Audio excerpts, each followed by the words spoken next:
Hello and welcome. I am Scarpalock, and this is City of Heroes on the Rebirth server. We are with Shrike, our level 44 Stalker, and we are doing not quite a story arc for Maxwell Christopher, but we're doing missions for him. And he says, "I keep finding interesting new things about the files you found." I mean, this really does seem like a story arc, but there are no clues. I keep finding interesting things about the files you found detailing Nemesis' hidden businesses and front companies. We can't move on all of it right away, or else Nemesis will figure out where we got the information, but it can help to start an investigation. This time, it's helped on a big one. I guess the information has helped on a big one. Wow. They need to. They really didn't write this very well. I don't know if you're familiar with Tyrone Lockhart and his company, Lockhart Aerotech, but it's been under investigation for a while for aiding the Sky Raiders. Yes, and I think I did a story arc about that, but I don't know if I've done that with this character.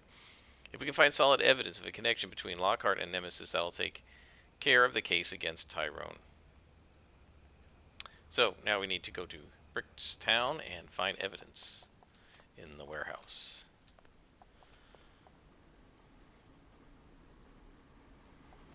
So things are going along pretty well with this character. We're level 44. We have physical perfection, so the next thing I want to do is try to slot that power.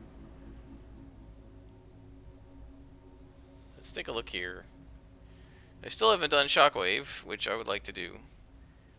I don't use it that much. One of the things you could do is sacrifice that power and do more enhancement slots on other things like focused accuracy. I don't know, we'll have to see. I mean, so far we're doing +3 missions, and so far, at least against Nemesis, it's working now. I don't know if it would work against some of the other guys, you know, like Circle of Thorns. And I'm going the wrong way. But it's certainly working fine against Nemesis so far.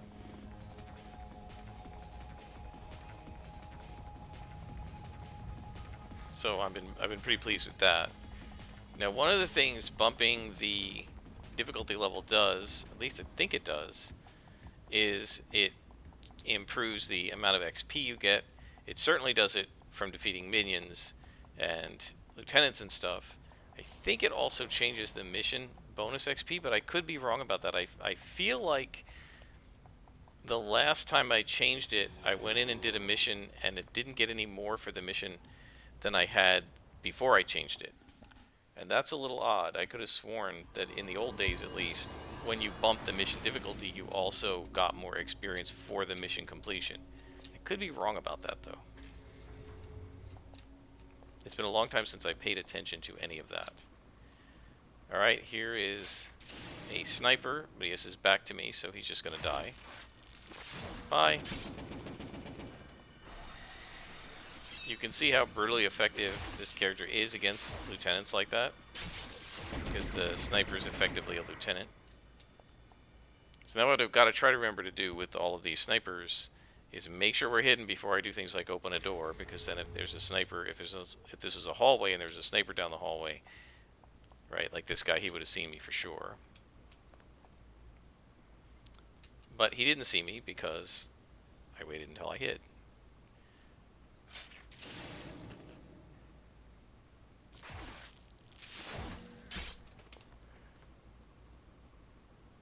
So each one of these guys is 8,000 XP. The minions are 4,000. So if you want to do some math, we've got about a little over 2 beads done.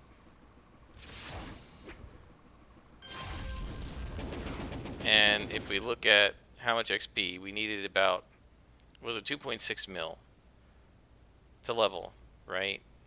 So think about, if there's 2.6 mil, let me grab, or I don't want to do this in my head, let me quickly grab the calculator. So 2,600,000 divided by 4,300, which is how much you get for a minion. It takes 600 minions to level up, guys. Just a little bit of math. I remember telling my supergroup, calculating stuff like that for with my supergroup, and they got annoyed. They're like, "Don't tell us that." We don't want to know how many minions it takes. It just feels very grindy. And I think in those days it was way more than 600, guys. I think, and of course, we're getting a bit of a buff from um, the Patrol XP, which we have like a whole level worth of. So realistically, it probably would have taken about 800 or 900 minions. But back in the old days, and these are purple minions, right? If it were white minions, it'd be looking at probably 1,200, 1,500 minions.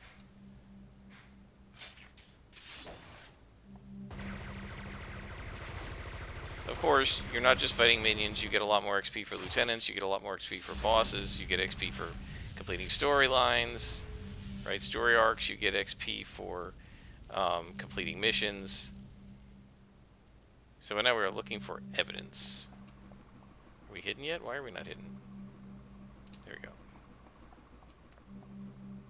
Right, and like those minions gave me 6,000 because they were +3.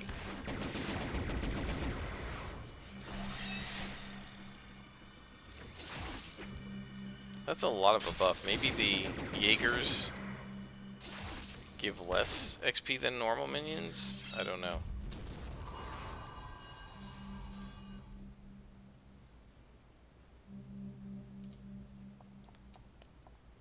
So now we have to click on all these glowies, and one of them somewhere in the mission will have our evidence, the clue that we're looking for.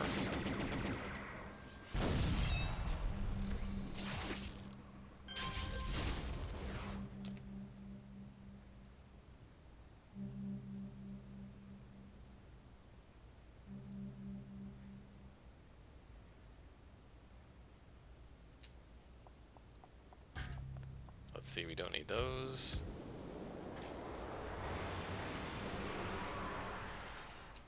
This is just a dragoon, so we'll assassinate him.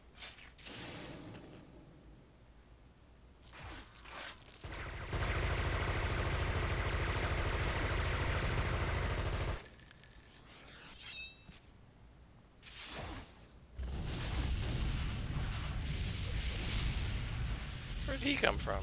There were 4 of them? That's unusual. I didn't even look for another guy down there, because usually the spawns are 3.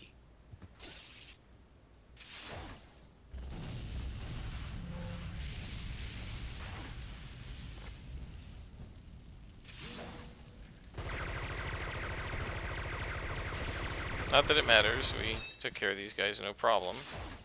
These guys are, oh, these guys are +4s. Wow. That may be why we're getting so much XP, because it scales up. I forgot about that. I keep thinking we're fighting +2s into +3s, but we're fighting +3s into +4s in this mission. Character's handling it fine, so... Alright, let's look for the 4th guy. Is there a 4th guy? There is. Interesting.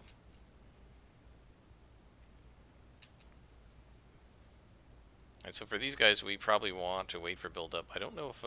let's try an unbuilt-up assassin and see if it kills him. Nope. So these minions are resistant enough that you have to use build-up.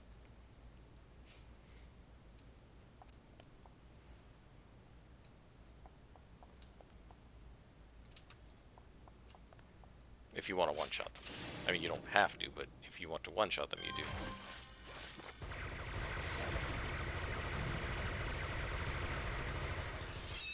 Also notice, and I think this is true, they're so much higher level than I am that I don't think my knockback does any knockback. I think it just knocks them down.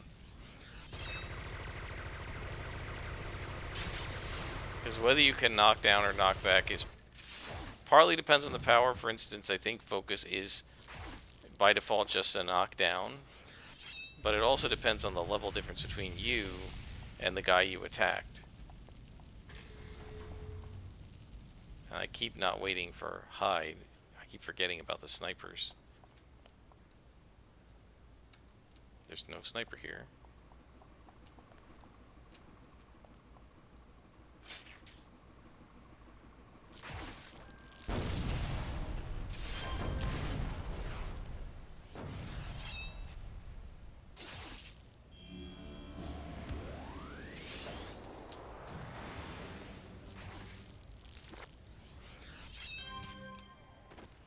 You can see we're doing just fine against these +3s and 4s. And I hear a glowy.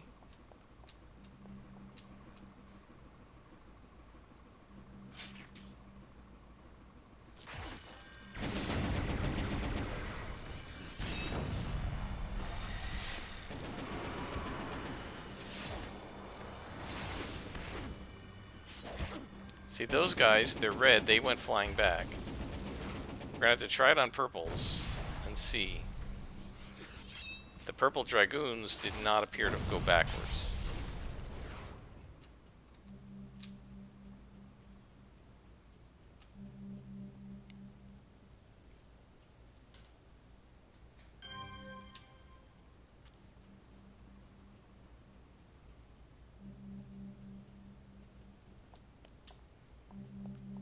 Let's see if this is a clue.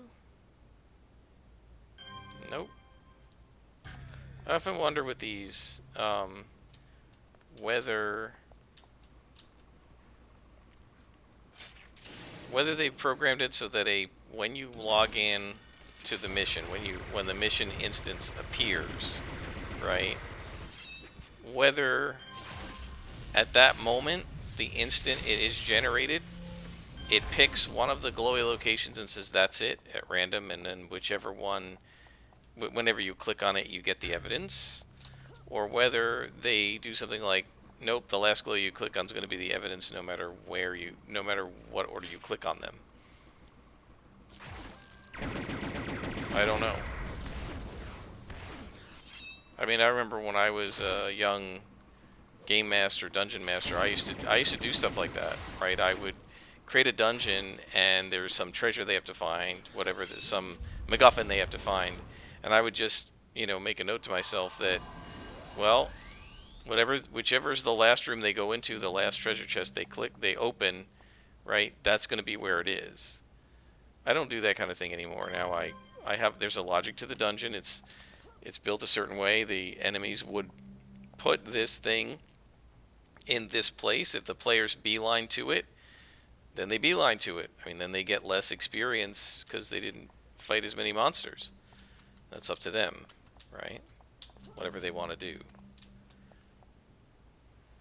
I've really come down much more on the side of player agency these days than I used to when I was DMing back when I was like in high school, and I was much more. I wanted things to be much more linear. I wanted them to go through the adventure in the order that I want them to go through and do what I want them to do. And I'll actually, if I can remember to do it after we get out, I'll give an example of that from the current storyline that I'm running, and the current dungeon that my, in between sessions 5 and 6, that my current party is going through to show you how I would have done it in the past, and how I would do it now, and how I have done it now. Alright, so now we're finally on the story arc. Lockhart Aerotech. So, the clue says these are business records that indicate that Lockhart Aerotech has been taking and filling orders for supplies, filling orders for supplies from Nemesis. So, yeah, they're working with Nemesis. We are not surprised.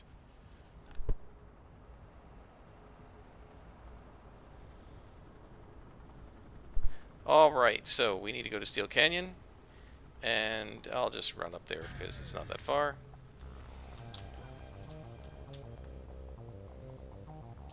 So we need to go to Steel Canyon and go into a lab. And that'll probably be the end of this episode, right? We've already done, 15 minutes, so one more mission will do it. Yeah, I have a friend, and I'll get back to talking about the storyline we're doing in a minute, but I have a friend who, by the way, is one of my players, who plays City of Heroes a lot, and he's been frustrated that I haven't offered to play with him. And he said, he didn't think I was playing anymore, and I said, yeah, I'm playing on the Rebirth server. And he was like, if you're playing City of Heroes, we could be playing together. Why don't you play with me? And I said, well, one of the reasons I never asked you to play is because I know you wouldn't be happy. And he said, why? And I said, because I played City of Heroes for like 30 to 60 minutes at a time, and then I stop. And he wants to play for, 8 hours. I mean, he just wants to play for 5, 6, 7, 8 hours. I'll play with him. Back when we were playing together, we'd start at, say, 7:30 at night. I'd play with him till 9:30, and I'm like, okay, I'm done. He probably played till 2 in the morning, right? He just does that. He has always had much higher endurance for sitting at the computer playing the same game for hours and hours and hours than I generally do. Now, admittedly, when City of Heroes first came back, I definitely did sit here for 4, 5, 6 hours playing it, just switching characters and just having a ball because the game was back. But after a couple of months of that, even less, a month or two of that, I went back to just playing short amounts. And so, yes, an episode or two of this a day is enough. I'm playing other games, like, oh, look at this, is two spawns. You can see because one is +3 and one is +4. I've been playing other games like Satisfactory. I'm working on my D&D campaign and stuff like that. So,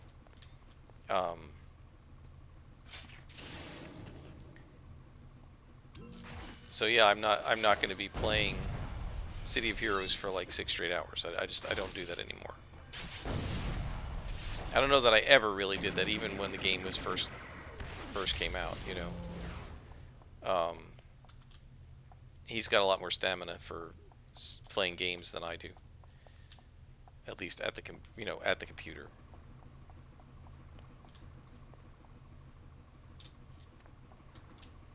So, talking about railroading and trying to get the players to do what you want them to do.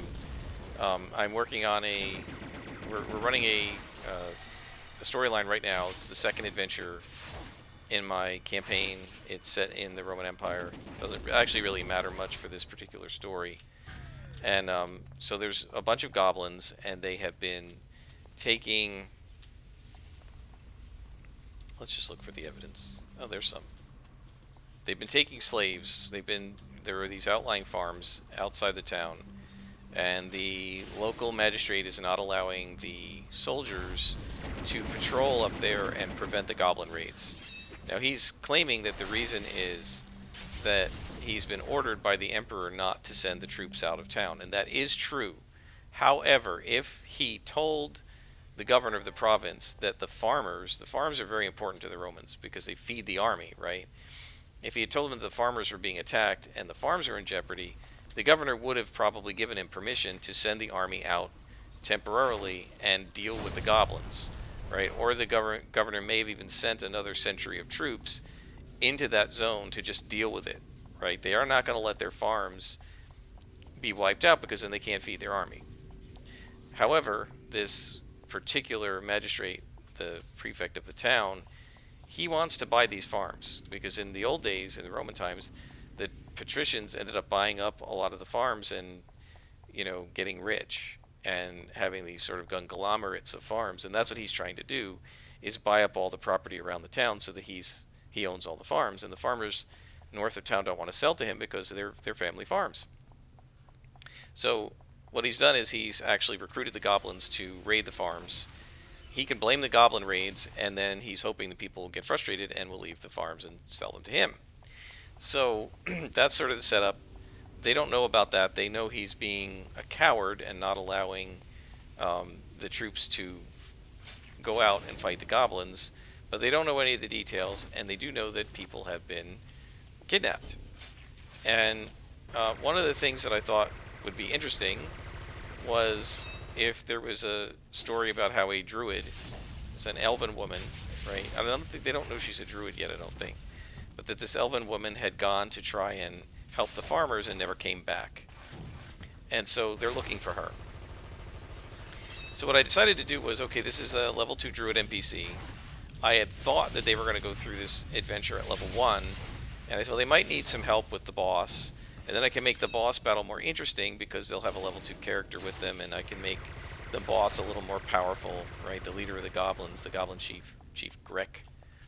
And so I thought, okay, this could be cool. So the way I set this up is they walk into the dungeon, and the first, it's a mine, right? It's like and they're using, it's a copper mine, and they're using the farmers' kids and the people who've been kidnapped as slaves to work on the mines. And so they go into the mine, and there's a single corridor going north from the entrance, which is all the way on the south side. And then the first branching corridor to the left has these crates and barrels piled up as if to block it.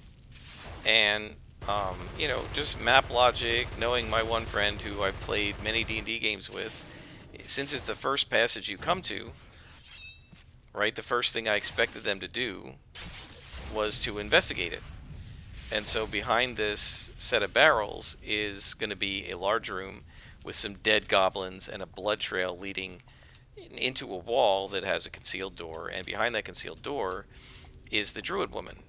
And she's killed the goblins, and then they couldn't defeat her, but she couldn't really defeat them either. And so they trapped her in this area, and they blocked it up with their crates and barrels, and they're trying to starve her out, right? And what they don't realize is she's a druid, and druids in D&D can kind of make their own food with magic, like the good berry spell or create food and water.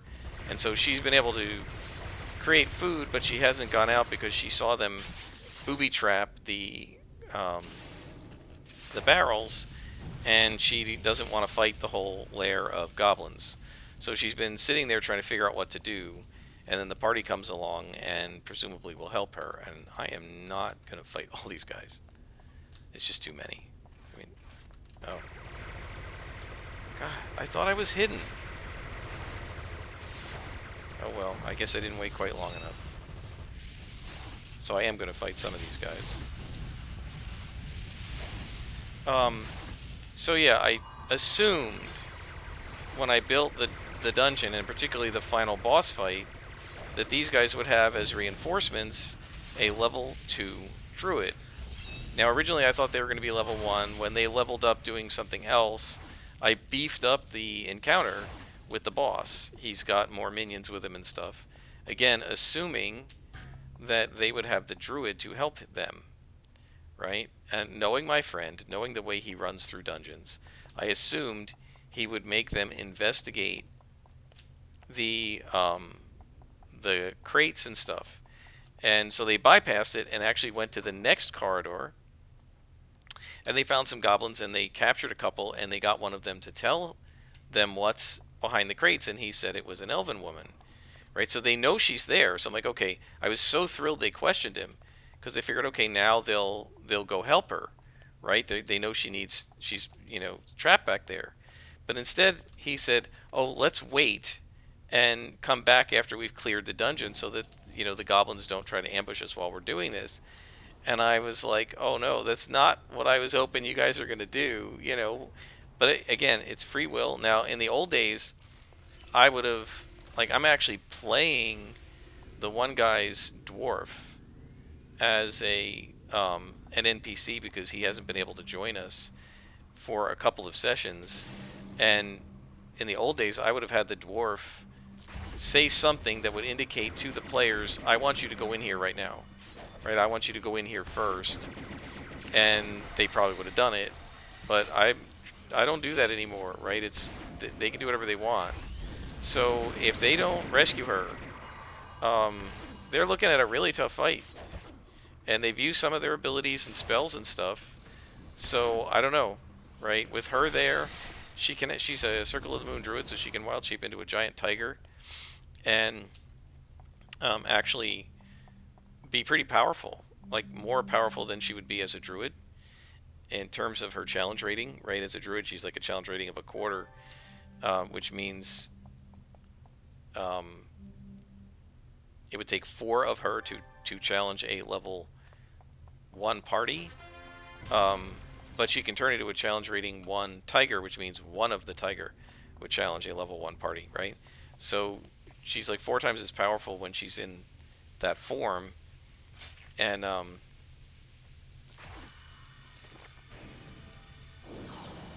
I expected her to be in that fight. She's not going to be in the fight. Well, I don't know that I want to make it easier. It's, they chose not to rescue her.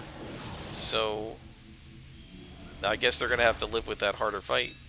And I'm just hoping in our, what, 5th session, 6th session. I'm just hoping... Did you ever miss? No, I guess not. I'm just hoping that I don't wipe the party. Because I might. And I'm not inclined to make it easier for them because they're choosing to bypass rescuing this druid. I mean, they don't know what's past there. They sent the ranger squirrel in past the crates, and it crawled in there, and it can't see in the dark, but it told them that it smelled dead goblins and found some water, and they were like, okay, we're just going to leave it. And I was like, oh no, I hope not. And they're going to move on. So they might get killed. We'll see what happens. But I'm not going to protect them from their own choices. Right? I made it as obvious as I could that they should rescue this druid. If they choose not to, they're just going to not. Okay. That's their choice. All right, let's call back Christopher. And he says, I've seen what you brought back, and it's jaw-dropping. We have Lockhart dead to rights now. Yep, so we've got... so this is where I think they're going to... We're going to learn that Lockhart is helping Nemesis create his false nemesis. Let's take a look. Do we... Oh, I can actually make multi-strike? Did this give an accuracy buff? No, it doesn't. I'm really only looking for accuracy. Let's sell it. Let's see what we can get for that. I haven't really tried selling recipes. Let's sell multi-strike and see what we can get for it.